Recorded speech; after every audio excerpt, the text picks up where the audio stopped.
This is not about dividing the world up into spheres of influence. The U.S. has interest everywhere, and it has friends and allies everywhere.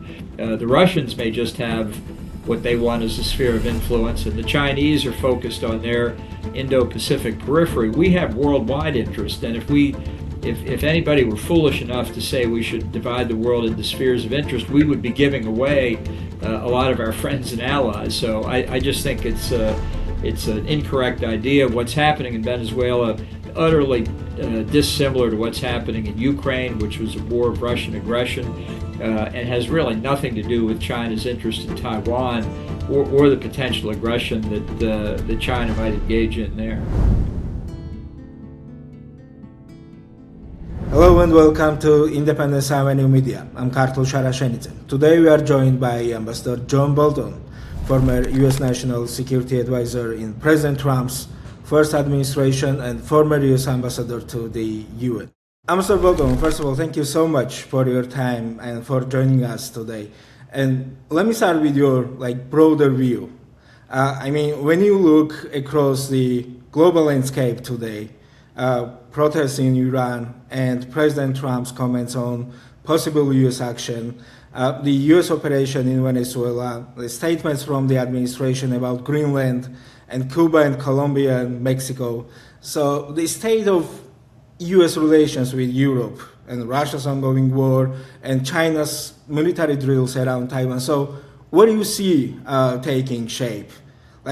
Some of these challenges are not new, but what do you view is different about this moment?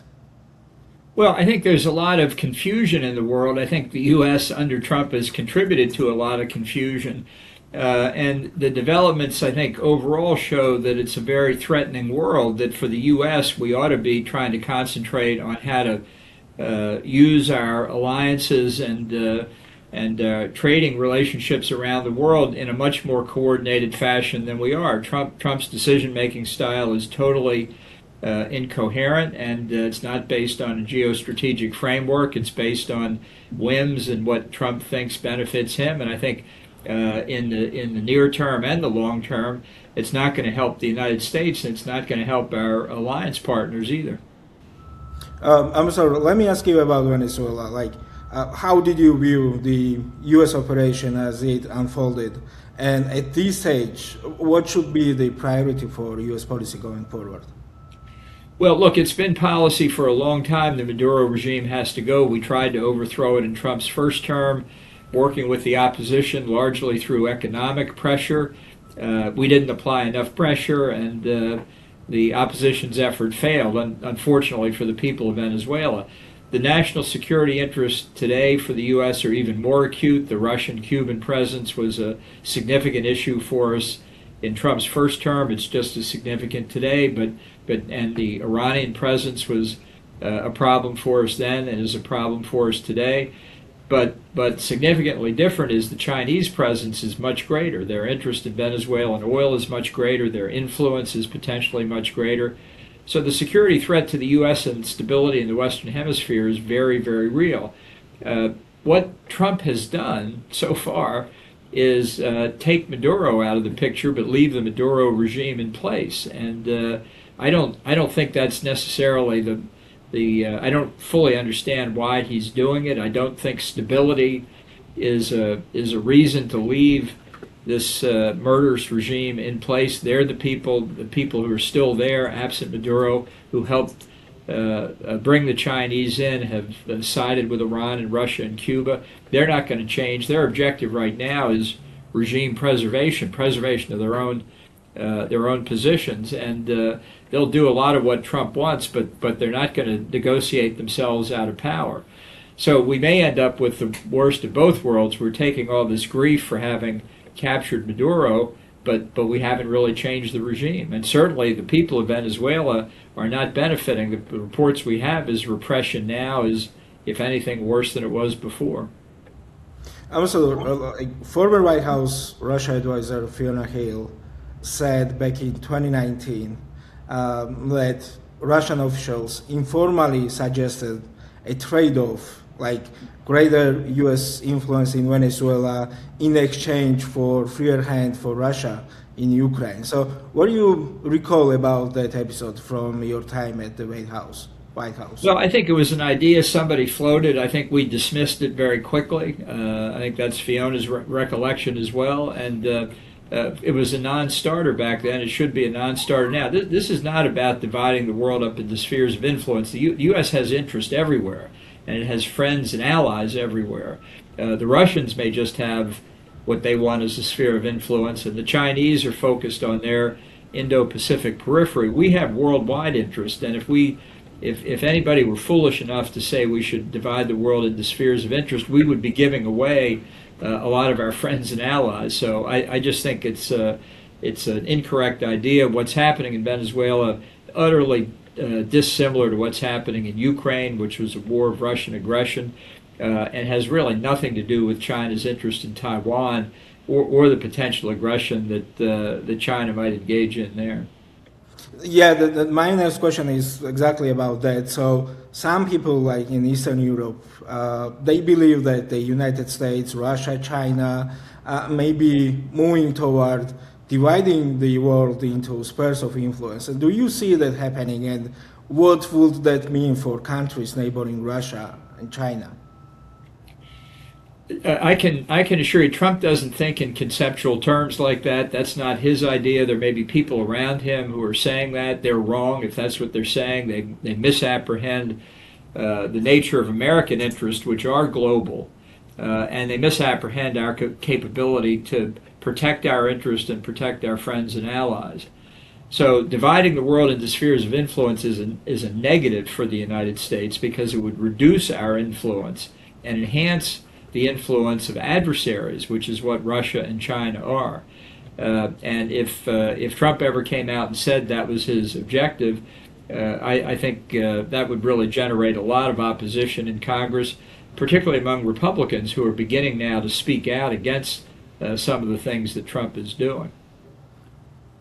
Right, so let me ask about Ukraine. So what are your expectations for the current peace process, and how do you view the idea of U.S. security guarantees for Ukraine? I think it's a mistake for Ukraine to agree to a ceasefire that basically has every prospect of creating a new de facto border with Russia. I think, although Putin appears fully content to continue fighting it out and hoping that his war of attrition will prevail, he gets more out of the ceasefire than Ukraine does.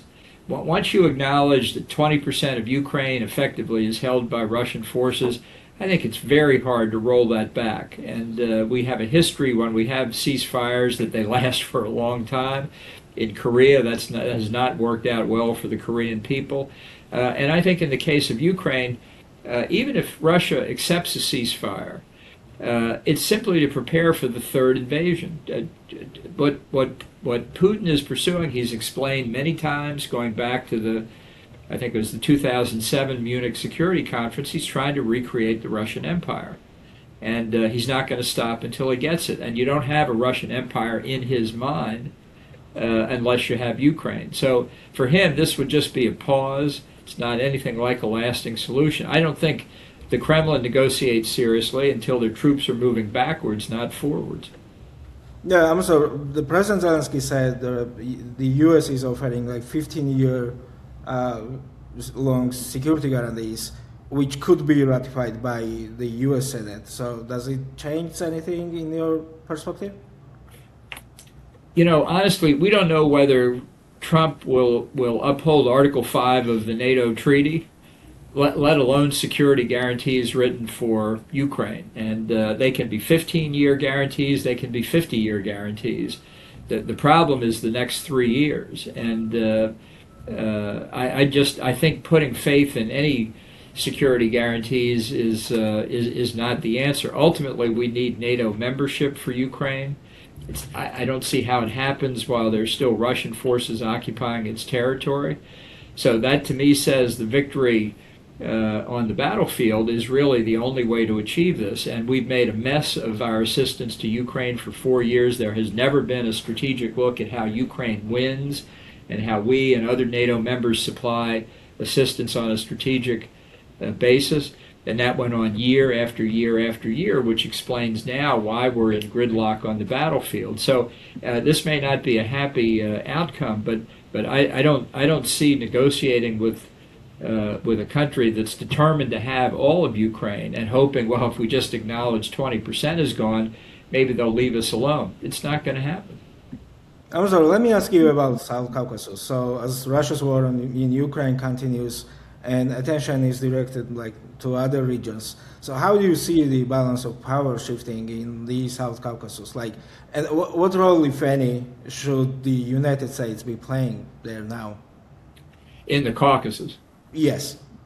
Yeah. Well, I think after the breakup of the Soviet Union, the emergence of the new republics was a real opportunity to hem in an expansionist Russia if it fell out of democratic circles, which is what it did.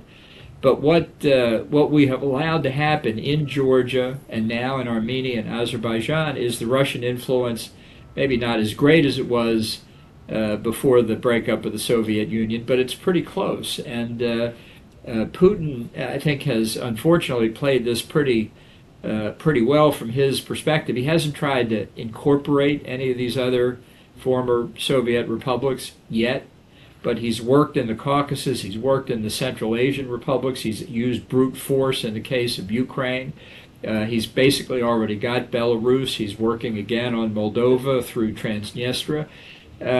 He's just steadily doing exactly what he said he was going to do, which is create the circumstances where the Russian Empire would exist again. And we've made mistake after mistake all across the map of the former Soviet Union. And in the Caucasus today, our influence is weaker than it's been really since the breakup of the Soviet Union. This is my last question. So, considering everything we've discussed right now, how do you see the future of the transatlantic relations? The relations between the United States and Europe and NATO.